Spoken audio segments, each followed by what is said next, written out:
एक छुपा हुआ खतरा भी है, एक ऐसा खतरा जो कि इंटरनेट में कोई ना कोई लूप होल ढूंढ के इसकी कमजोरी का फायदा उठाना चाहता है, जहां पे लगभग 24 बिलियन यूजर नेम और उनके पासवर्ड का एक ऐसा यूनिक कॉम्बिनेशन है जो कि हम जैसे लोगों से ही चुरा के वहां पे बिकने के लिए पड़ा हुआ है। और इसमें कमाल की बात तो ये है कि इतनी तो दुनिया की आबादी भी नहीं है जिसमें उन्होंने जो मैसेज भेजा था वो था लॉगिन, जिसे भेजते ही ARPANET का नेटवर्क क्रैश हो गया। क्या ARPANET ही वो ऑर्गेनाइजेशन है जो कि पूरी दुनिया के इंटरनेट को कंट्रोल करती है? अब चूंकि नेटफ्लिक्स ने अपना खुद का डेटा सेंटर काफी समय पहले ही शट डाउन कर दिया था, इसीलिए 2008 से वो AWS का डेटाबेस यूज कर रहा है। आपके बैंक डिटेल से लेकर किसी हॉस्पिटल के मेडिकल रिकॉर्ड्स तक या किसी कंपनी के क्लासिफाइड फाइल से लेकर गवर्नमेंट के डॉक्यूमेंट्स तक, इस रिपोर्ट के हिसाब से इंटरनेट का लगभग 96% हिस्सा हम सभी से छुपा हुआ है, क्योंकि डार्क वेब इंटरनेट का वो हिस्सा है जो कि उन सारी वेबसाइट का एक ऐसा कलेक्शन है जिसे जानबूझ के सर्च इंजन से अलग किया गया। लेकिन कुछ सालों बाद रशिया और ब्राजील जैसे देशों ने अपनी आवाज उठाई और उन्होंने काफी लंबे समय तक चलने वाले डिबेट में यह प्रूफ कर दिया कि अगर वो चाहे तो इंटरनेट को रिबूट भी कर सकते हैं अगर इंटरनेट पे किसी तरह का मास साइबर अटैक हुआ तो।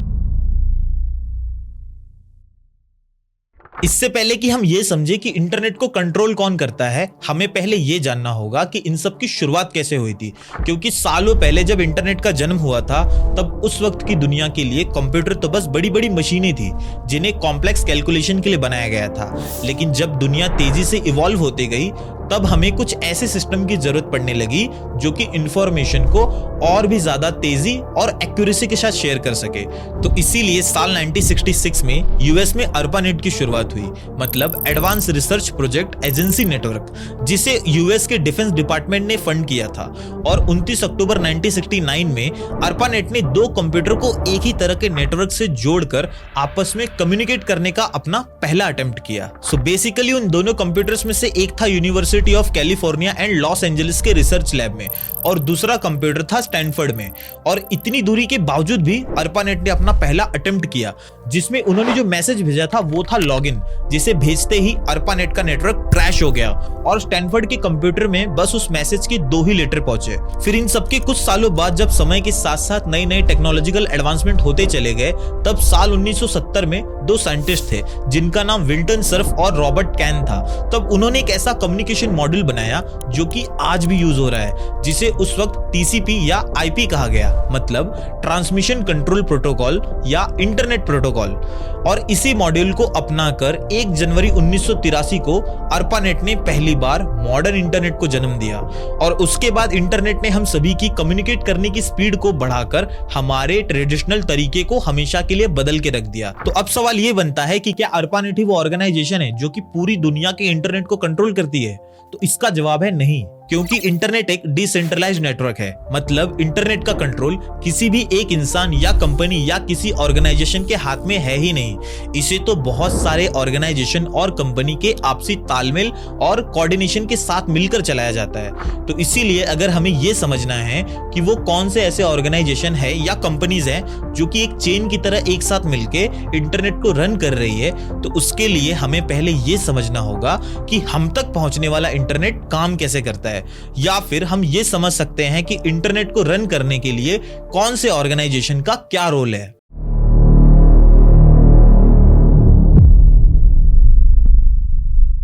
तो सबसे पहले ये समझते हैं कि हम इंटरनेट को एक्सेस कर कैसे पाते हैं। तो ये है वो 2 मोड्स जिससे मोस्टली हम अपने डिवाइस को इंटरनेट से जोड़ते हैं। तो इसमें अगर हम बात करें वायर्ड इंटरनेट की, तो अगर आपको आपके किसी डिवाइस को इंटरनेट से कनेक्ट करना है तो इसके लिए आपको एक फिजिकल केबल की जरूरत पड़ेगी, जिसकी मदद से आप अपने डिवाइस को उस डेडिकेटेड नेटवर्क से जोड़ोगे। और देखा जाए तो वायरलेस इंटरनेट के मुकाबले ये मोड आपको ज्यादा स्पीड और सिक्योरिटी के साथ साथ एक स्टेबल कनेक्टिविटी भी देता है। तो इसमें सबसे ज्यादा यूज होने वाले मोड्स में से एक है ईथरनेट, जिसे लैन केबल की मदद से एक्सेस किया जाता है, या फिर अगर हम बात करें फाइबर ऑप्टिक केबल्स की, जो कि सुपरफास्ट डेटा ट्रांसमिशन के लिए लाइट और ग्लास फाइबर का यूज करता है। और अब अगर हम बात करें वायरलेस इंटरनेट की, तो ये मोड इंटरनेट को एक्सेस या प्रोवाइड करने के लिए रेडियो वेव्स और सैटेलाइट सिग्नल का यूज करता है। इसमें सबसे ज्यादा पॉपुलर है आपके घरों में यूज होने वाला वाईफाई और वो सेलुलर नेटवर्क्स जिनके 4G या 5G नेटवर्क्स को आज की डेट में हम सब यूज कर रहे हैं। तो ये तो बात हो गई उन मोड्स की जिन्हें हम यूज करते हैं इंटरनेट को एक्सेस करने के लिए। और अब एक एग्जाम्पल की मदद से ये समझते हैं कि ये सारा प्रोसेस प्रैक्टिकली काम कैसे करता है। सो मान लीजिए कि आप अपने घर पे हैं और आप अपने स्मार्ट टीवी पे नेटफ्लिक्स में कोई मूवी देखना चाहते हैं।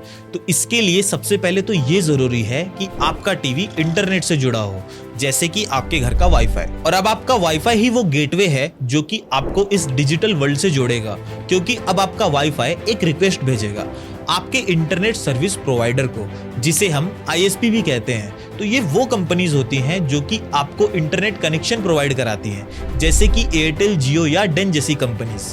तो यहाँ इस केस में ISP किसी पोस्ट ऑफिस की तरह अपना रोल पूरा करता है। ठीक वैसे ही जैसे हम पोस्ट ऑफिस में अपने लेटर को एक एनवलप में हैंडओवर करते हैं, तब उस वक्त हमें ये नहीं पता होता कि वो लेटर अपने डेस्टिनेशन पे कैसे पहुंचेगा, पर हम वो सब पोस्ट ऑफिस पे छोड़ देते हैं कि वो फिगर आउट कर लेगा कि आपकी रिक्वेस्ट सही जगह पहुंचे। तो यहाँ मैं जिस सही जगह की बात कर रहा हूँ, आखिर इसका मतलब है क्या? मतलब इंटरनेट को कैसे पता चलेगा कि जिस एड्रेस पे मेरी रिक्वेस्ट जानी चाहिए वो एड्रेस है कहाँ? तो ये पता चलता है IP एड्रेस की वजह से। तो अब अगर हम बात करें IP की, तो इसका मतलब होता है इंटरनेट प्रोटोकॉल, और इसे हम इस तरह से समझ सकते हैं कि ये किसी भी तरह के प्रीसेट रूल्स होते हैं जिसे मल्टीपल डिवाइस यूज करते हैं आपस में कम्युनिकेट करने के लिए। और हर वो डिवाइस जो कि नेटवर्क या इंटरनेट से जुड़ा हुआ है, उसका एक यूनिक एड्रेस होता है जिसे हम IP एड्रेस कहते हैं। तो अब सवाल ये बनता है कि इंटरनेट को उस दूसरे डिवाइस का एड्रेस पता कैसे चलता है, क्योंकि IP एड्रेस तो कुछ ऐसा दिखता है। तो यहाँ काम आता है DNS।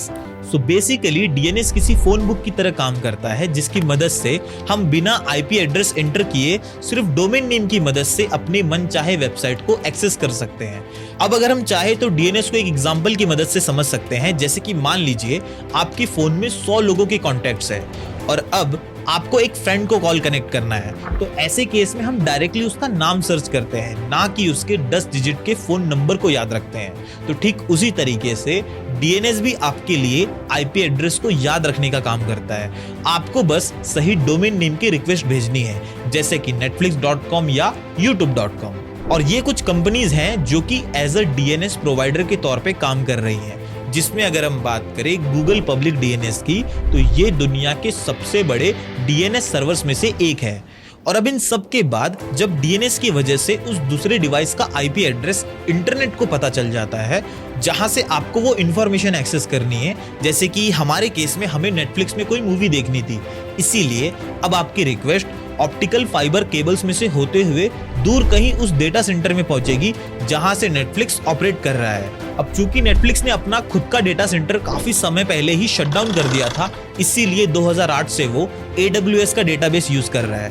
तो जब आपकी एक स्पेसिफिक रिक्वेस्ट डेडिकेटेड डेटाबेस में पहुंचती है, तभी जाकर वहां के सर्वर्स आपकी क्वेरी और रिक्वेस्ट के हिसाब से आपके लिए डेटा को प्रोसेस करते हैं। तो अब तक आप ये तो समझ ही गए होंगे कि इंटरनेट काम कैसे करता है, लेकिन जब बात आती है इसे कंट्रोल करने की, तो मेरा पहला सवाल तो यही बनता है कि ऐसी कौन सी वजह है जिसकी वजह से इसे कंट्रोल करना जरूरी है। क्योंकि अगर हम बात करें इंटरनेट यूज करने वाले उन सारे यूजर्स की जो कि दुनिया भर में फैले हुए हैं, तो इस रिपोर्ट में आप देख सकते हैं कि कैसे साल 2005 से लेकर 2023 तक दुनिया भर में इंटरनेट यूज करने वाले यूजर्स के नंबर्स में कैसा ड्रास्टिक चेंज आया है। जिसमें अगर हम बात करें अभी 2 साल पहले की ही, तो यहां आप देख सकते हैं कि साल 2023 में इंटरनेट यूज करने वाले दुनिया भर में लगभग 5.4 बिलियन यूजर्स थे, जो कि पूरी दुनिया की पॉपुलेशन के आधे से भी ज्यादा लोग हैं। तो आपको नहीं लगता इतने बड़े नंबर के वजह से ही आज इंटरनेट इंफॉर्मेशन प्रोवाइड करने वाला एक ऐसा इंटरकनेक्टेड नेटवर्क बन चुका है, जिसकी वजह से हम सब की जिंदगी आज और भी ज्यादा आसान और कनेक्टेड बन गई है। इसीलिए इस बात से कोई फर्क नहीं पड़ता कि वो दूसरा इंसान आपसे कितना दूर है जिससे आपको कम्युनिकेट करना है, क्योंकि इंटरनेट ने हमारी कम्युनिकेशन करने की स्पीड को कई गुना तेज बना दिया है। लेकिन इस चकाचौंध वाले कन्वीनियंस के पीछे एक छुपा हुआ खतरा भी है, एक ऐसा खतरा जो कि इंटरनेट में कोई ना कोई लूप होल ढूंढ के इसकी कमजोरी का फायदा उठाना चाहता है। सो बेसिकली मैं यहाँ बात कर रहा हूँ उन हैकर्स और साइबर क्रिमिनल्स की जो कि हर वक्त तैयार बैठे हैं आपके अटेंशन को ग्रैब करके आपको मैनिपुलेट करने के लिए, ताकि आपका फायदा उठाया जा सके। इसीलिए एक बार इमेजिन करके देखिए कि आप नेट बैंकिंग का यूज कर रहे हैं और अपने अकाउंट में लॉगिन करने की कोशिश कर रहे हैं, लेकिन क्या हो आपके बैंक की वेबसाइट की जगह अगर आप किसी क्लोन वेबसाइट पे चले जाएं जिसका यूजर इंटरफेस हूबहू आपकी बैंकिंग वेबसाइट की तरह दिखाई पड़ रहा हो, और अगर गलती से आपने उस क्लोन वेबसाइट पे अपनी सेंसिटिव डिटेल भर दी तो हो सकता है कि आपके लॉगिन क्रेडेंशियल किसी गलत हाथों में पड़ जाए और आपको भारी नुकसान का सामना करना पड़े। इसीलिए अब तक आप ये तो समझ ही गए होंगे कि डीएनएस ही इंटरनेट का कोर इंफ्रास्ट्रक्चर है, जिसे हम आसान शब्दों में इंटरनेट की फोन बुक डायरेक्टरी भी कह सकते हैं। इसीलिए हर बार जब आप किसी ब्राउजर में कोई वेब एड्रेस टाइप करते हो, फॉर एग्जाम्पल skillcoach.in, तब डीएनएस ही ये इंश्योर करता है कि आप सही और सेफ डेस्टिनेशन पे पहुंचे। लेकिन क्या हो अगर किसी ने आपके और उस वेबसाइट के बीच के इंटरफेस को मैनिपुलेट कर दिया हो, क्योंकि कभी कभी किसी गलत लिंक पे क्लिक करने से स्पैमर्स आपको किसी फेक वेबसाइट पे रीडायरेक्ट कर सकते हैं, जिसके बाद अगर वो चाहे तो आपके सिस्टम में किसी तरह का फिशिंग अटैक लॉन्च करके आपके सिस्टम या पूरी की पूरी ऑनलाइन सर्विस को ही बंद कर सकते हैं। इसीलिए डीएनएस के रूट जोन को कंट्रोल करना हद से ज्यादा जरूरी है। और मैं ऐसा इसीलिए कह रहा हूं क्योंकि हाल ही में डिजिटल शैडो की एक रिसर्च हुई थी जिसमें उन्होंने ये डिस्क्लोज किया कि डार्क वेब पे साइबर क्रिमिनल जैसे मार्केट प्लेस भी हैं, जहां पे लगभग 24 बिलियन यूजर नेम और उनके पासवर्ड का एक ऐसा यूनिक कॉम्बिनेशन है जो कि हम जैसे लोगों से ही चुरा के वहां पे बिकने के लिए पड़ा हुआ है। और इसमें कमाल की बात तो ये है कि इतनी तो दुनिया की आबादी भी नहीं है। मतलब मैं बात कर रहा हूँ आज की डेट में अगर हम देखें तो दुनिया भर में लगभग 8 बिलियन लोग रहते हैं, जिसमें से ऑन एन एवरेज हर एक इंसान का चुराया हुआ 3 यूजर नेम और 3 पासवर्ड का कॉम्बिनेशन आपको डार्क वेब के इस मार्केट प्लेस में देखने को मिलेगा। तो अगर आसान शब्दों में कहूँ तो जिस इंटरनेट को हम डे टू डे लाइफ में यूज करते हैं वो इंटरनेट का पूरा एक्सेस है ही नहीं, क्योंकि इंटरनेट बिल्कुल किसी ओशन की तरह लेयर्स में बटा हुआ है। तो अब अगर हम एक्सपर्ट्स की माने तो इंटरनेट के टोटल 3 लेयर्स हैं, जो कि सरफेस वेब, डीप वेब और डार्क वेब हैं। और अब इन तीनों को हम एक एग्जांपल की मदद से समझते हैं। जैसे कि मान लीजिए इंटरनेट एक बहुत बड़े विशाल सागर की तरह है, जिसके सरफेस पे आपको बिल्कुल क्लियर पानी देखने को मिलेगा, जिसपे बड़ी बड़ी शिप्स आसानी से तैर रही हैं।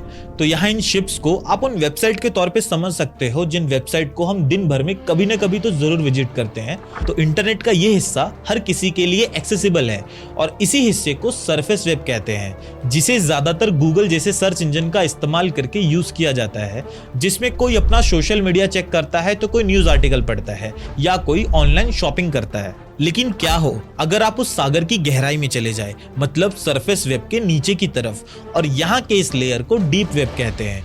और यहाँ जाने के लिए आपको किसी शिप नहीं बल्कि सबमरीन की जरूरत पड़ेगी। और इसी सबमरीन को आप उन सभी सिक्योर सिस्टम के तौर पे समझ सकते हैं जो कि एक्सेस करने के लिए आपसे लॉगिन क्रेडेंशियल मांगते हैं, क्योंकि इस तरह के सिस्टम बहुत ही सेंसिटिव इंफॉर्मेशन को मैनेज करते हैं, जिसमें हम बात कर सकते हैं आपके बैंक डिटेल से लेकर किसी हॉस्पिटल के मेडिकल रिकॉर्ड्स तक, या किसी कंपनी के क्लासिफाइड फाइल से लेकर गवर्नमेंट के डॉक्यूमेंट्स तक। इस तरह के ज्यादातर इंफॉर्मेशन को एक्सेस करने के लिए आपके पास ऑथोराइज्ड यूजर नेम और पासवर्ड होना ही चाहिए। या फिर अगर मैं फिगर्स की बात करूं तो इस रिपोर्ट के हिसाब से इंटरनेट का लगभग 96% हिस्सा हम सभी से छुपा हुआ है।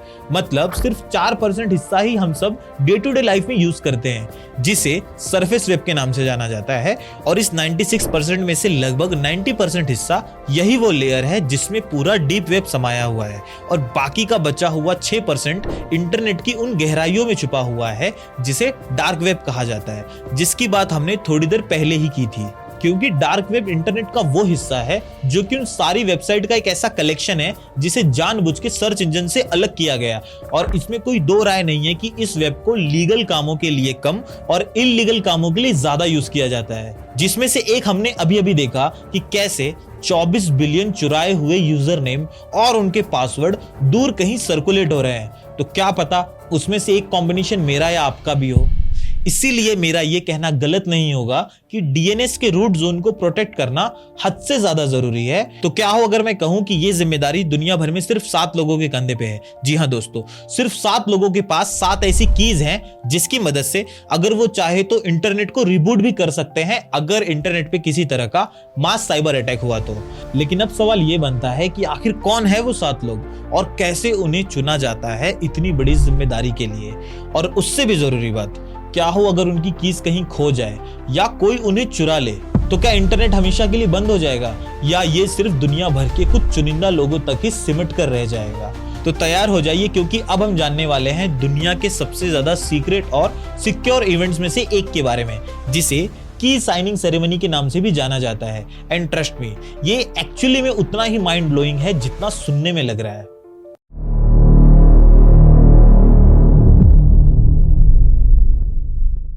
दूर कहीं यूएस के लॉस एंजलिस में एक ऑर्गेनाइजेशन है जिसमें दुनिया के कोने कोने से 20 से 30 लोग इकट्ठा होते हैं, और वो भी हर 3 महीने में।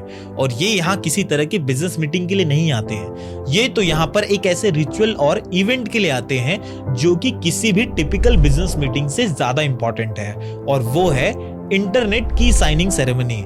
मतलब ये वही जगह है जहां से हमारी इस दुनिया के एक सबसे इंपॉर्टेंट इंफ्रास्ट्रक्चर में से एक डोमेन नेम सिस्टम को प्रोटेक्ट किया जाता है। तो अब सवाल ये बनता है कि ये सारे लोग आखिर है कौन? तो अब अगर हम बात करें इस ऑर्गेनाइजेशन की, तो इसका नाम है ICANN, मतलब internet corporation for assigned names and numbers. So basically ये एक ऐसी संस्था है जिसे साल 1998 में एस्टेब्लिश किया गया था, और ये ऑर्गेनाइजेशन दुनिया भर के IP एड्रेस के अलोकेशन से लेकर DNA सिस्टम के मैनेजमेंट तक सब कुछ कंट्रोल करती है। और साथ ही साथ इंटरनेट की स्टेबिलिटी और सिक्योरिटी के लिए ये ऑर्गेनाइजेशन कुछ हद तक जिम्मेदार भी है। तो अब समझते हैं उस प्रोसेस को कि कैसे ICANN इन 7 लोगों को चुनता है। तो ये है रिक लैम, ICANN के सीनियर प्रोग्राम मैनेजर, जिन्होंने एक इंटरव्यू के दौरान इस प्रोसेस को समझाया। How do we pick these people?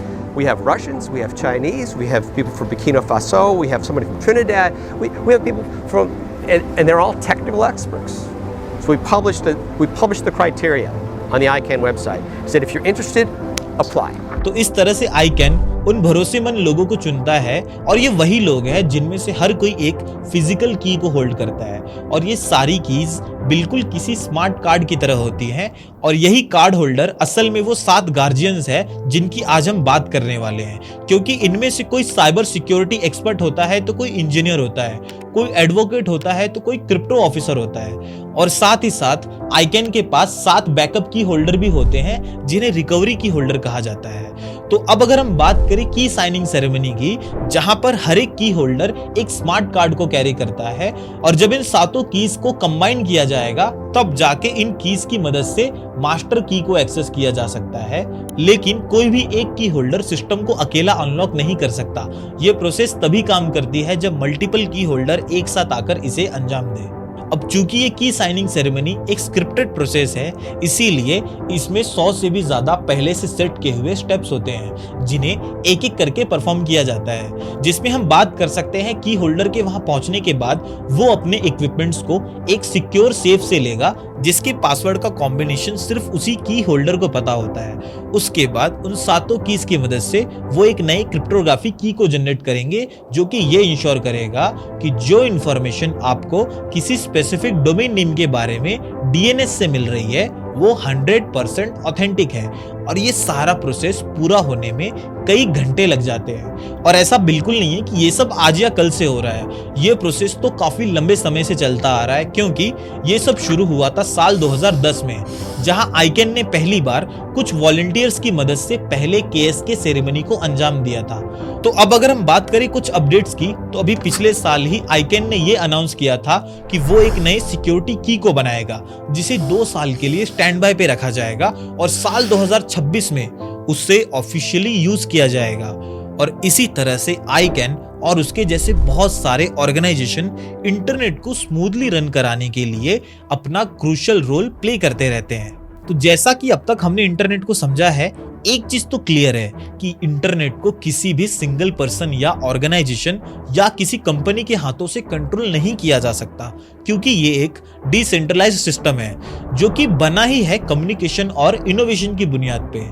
और तो और ये हम सबको पता है कि इंटरनेट को रन करने के लिए बहुत बड़े बड़े इंफ्रास्ट्रक्चर की जरूरत पड़ती है, और कुछ कंपनीज इन्हीं इंफ्रास्ट्रक्चर को होल्ड करती है, जिसमें हम बात कर सकते हैं ऑप्टिकल फाइबर जैसे केबल्स को ओशंस में बिछाने से लेकर बड़े बड़े डेटा सेंटर को चलाने के लिए लगने वाले इलेक्ट्रिसिटी को जुटाने तक, या फिर अगर हम बात करें DNS सिस्टम जैसे इंफ्रास्ट्रक्चर की, जिसे ICANN प्रोटेक्ट करता है।